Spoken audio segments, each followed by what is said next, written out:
अस्सलामुअलैकुम। मुस्लिम ममालिक में अगर रकाबत की बात की जाए तो मसलकी बुनियादों पर बटे सऊदी अरब और ईरान की दुश्मनी हरगिज किसी से ढकी छुपी नहीं है। ईरान अपने आप को शिया मुसलमानों का लीडर तो सऊदी अरब बाकी मानदा मुसलमानों के कायद की सूरत में अपने आप को देखता है। ईरान और सऊदी अरब के दरमियान ताल्लुकात तलख जरूर हैं, मगर इन ममालिक में खुली जंग के इम्कानात बहुत कम हैं, क्योंकि सऊदी अरब के ख्याल में अगर उसने ईरान के खिलाफ किसी भी मुहिम जुई का इरादा किया तो इसके बदले में ईरान अपनी प्रॉक्सीज के जरिए आले सऊद की हुक्मरानी के लिए खतरनाक साबित हो सकता है। इसमें कोई शक नहीं कि सऊदी अरब और ईरान के दरमियान सख्त कशीदगी पाई जाती है, लेकिन दोनों ममालिक ही जंग करने के मूड में हरगिज नहीं हैं। मगर अब तुर्की और मुत्तहिदा अरब अमारात, जो कि दोनों ही अहम मुस्लिम ममालिक हैं, एक ऐसे खौफनाक तसादुम की तरफ बढ़ रहे हैं कि जिसका अंजाम न सिर्फ दोनों ममालिक बल्कि मुस्लिम उम्मा के लिए भी किसी डरावने ख्वाब से कम नहीं है। तुर्की और यूएई के दरमियान किस नौयत के इख्तलाफात हैं और दोनों ममालिक के दरमियान खुली जंग के इम्कानात किस हद तक हैं? यूएई तुर्की की सलामती के लिए खतरा है या फिर खिलाफत उस्मानिया की बहाली के ख्वाब देखने वाला तुर्क सदर अर्दगान अरब ममालिक यूएई पर नजरें जमाए बैठा है? क्या दोनों ममालिक के दरमियान सुलह की कोशिश कामयाब हो सकती है या नहीं, और इस कशीदगी में दोनों ममालिक में से फातेह कौन होगा? इन सब सवालात और इनसे जुड़ी मालूमात के लिए मेरी ये वीडियो एंड तक लाजमी देखिएगा। और अगर आपने अभी तक हमारा चैनल अपनी दुनिया टीवी सब्सक्राइब नहीं किया है तो अभी सब्सक्राइब करें, साथ में बेल आइकॉन को जरूर प्रेस करें ताकि लेटेस्ट अपलोड होने वाली हमारी वीडियोस का नोटिफिकेशन आपको बर वक्त मिलता रहे। वीडियो को लाइक करें, शेयर करें अपने दोस्तों के साथ। कमेंट बॉक्स में पाकिस्तान जिंदाबाद, पाक फौज जिंदाबाद, ISI के गुमनाम हीरोज को सलाम और कश्मीर बनेगा पाकिस्तान का नारा जरूर कमेंट कीजिएगा।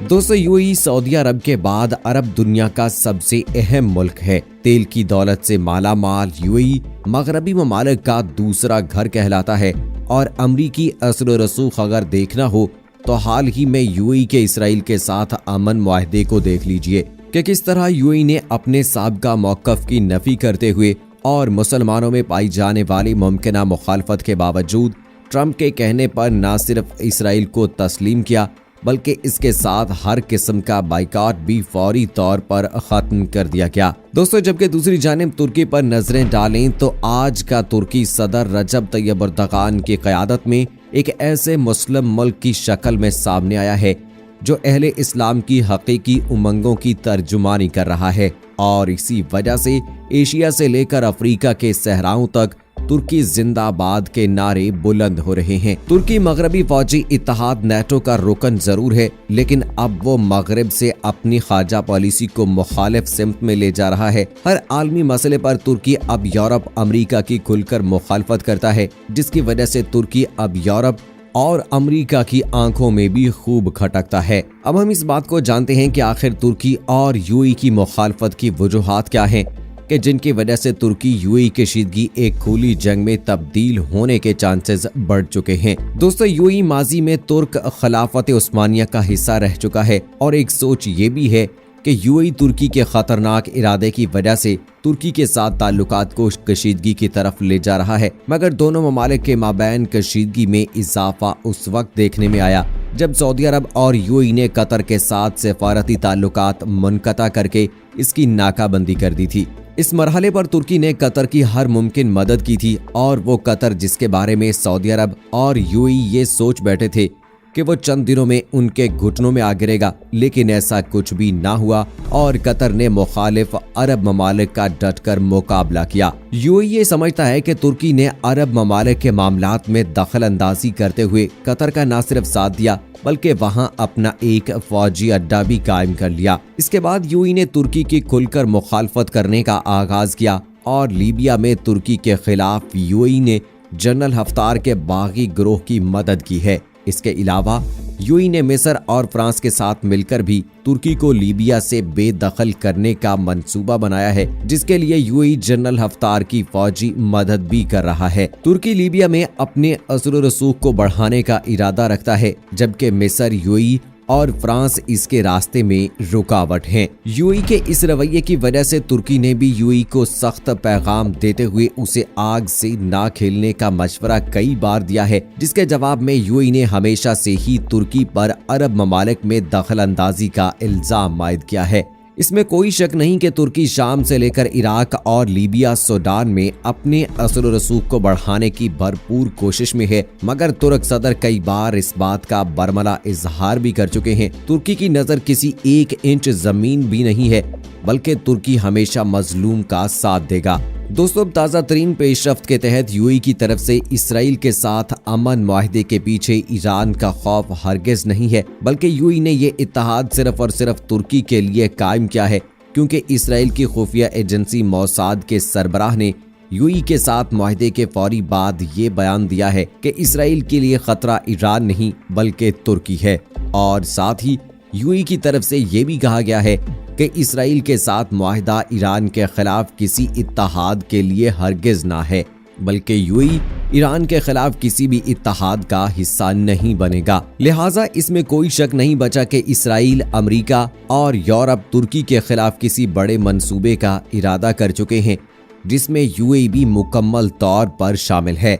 तुर्की और यूनान के दरमियान बहिरा रूम में तेल और गैस की दरियाफ्त पर कशीदगी जंग की सतह तक आ पहुंची है। यूनान के 6 लड़ाका तैयारों को तुर्क फिजाइया की जानिब से मार भगाया गया है, जिसके बाद तुर्की ने फ्रांस, यूनान समेत पूरे यूरोप को ये वार्निंग भी दे डाली है कि अगर यूनान ने 1 इंच भी आगे आने की कोशिश की तो तुर्की उसको अपने ऊपर हमला करार देते हुए मुंह तोड़ जवाब देगा। यूएई ने पहले लीबिया में तुर्की के खिलाफ इत्तेहाद में शमूलियत इख्तियार की, तो वहीं अब यूएई ने अपने F-16 तैयारे यूनान के साथ फौजी मशकों के लिए बहिरा रूम में भेज दिए हैं। यूएई के इस इक़दाम के बाद तुर्की का ये शक यकीन में बदल चुका है कि मशरिक़ वस्ता का अरब मुल्क यूएई, यूनान और यूरोप की तुर्की के साथ जंग में बढ़ चढ़ कर हिस्सा लेगा। यूएई की तरफ से यूनान तुर्की कशीदगी में हिस्सादार बनने के बाद तुर्की की तरफ से पहली बार यूएई को सख्त जवाबी कार्रवाई की धमकी दी गई है। तुर्की ने यूएई को पैगाम दिया है कि अगर यूएई के F-16 तैयारे तुर्की की हदूद के करीब से भी गुजरे तो तुर्की उनको मार गिराएगा, और साथ ही यूएई को ये मशवरा भी दिया गया है कि वो अपनी औकात में रहे, वरना बहुत नुकसान उठाएगा। तुर्की की तरफ से सरकारी सतह पर यूएई को इस तरह का पैगाम देना इस हकीकत से पर्दा उठाता है कि तुर्की अब यूएई के तुर्क मुखालिफ किसी भी इकदाम का भरपूर जवाब देगा। दोस्तों, यूं अगर यूनान तुर्की की जंग ना भी हो तब भी यूएई और तुर्की के माबैन कशीदगी कम होने की बजाय मजीद बढ़ेगी, क्योंकि दोनों ममालिक ही एक दूसरे की सलामती के लिए खतरा बन चुके हैं। यूएई का ज्यादा इन्हसार इस बात पर है कि वो तुर्की को लीबिया या बहिरा रूम में यूरोपी इत्तेहादियों के साथ मिलकर सबक सिखाए, तो दूसरी जानिब तुर्की के लिए ये बात लाजिम हरगिज नहीं है कि वो यूएई के खिलाफ किसी और का कंधा इस्तेमाल करे। तुर्की मशरिक़ वस्ता में अपने किरदार को यूएई और सऊदी अरब की मुखालफत में आगे बढ़ाएगा, और फिर बात यमन तक भी आ जाएगी। तुर्की सिर्फ और सिर्फ मशरिक़ वस्ता में मौजूदा बादशाहत के मुतबादिल निज़ाम आने की वजह से ही अपना असर बढ़ा सकता है, और यूएई की हरकतों ने उसे ऐसा करने पर मजबूर भी कर दिया है। यूं सऊदी अरब और ईरान की दुश्मनी से बढ़कर अब तुर्की और यूएई तसादम की राह पर चल निकले हैं, और ये कशीदगी ईरान सऊदी अरब से भी ज्यादा खौफनाक हो सकती है। और आने वाले वक्त में ऐसा क्या हो सकता है, इसके लिए तो हमें इंतजार ही करना होगा। सो दोस्तों, ये थी अब तक की लेटेस्ट अपडेट्स। मुझे इजाजत दीजिएगा। फी अमानिल्लाह।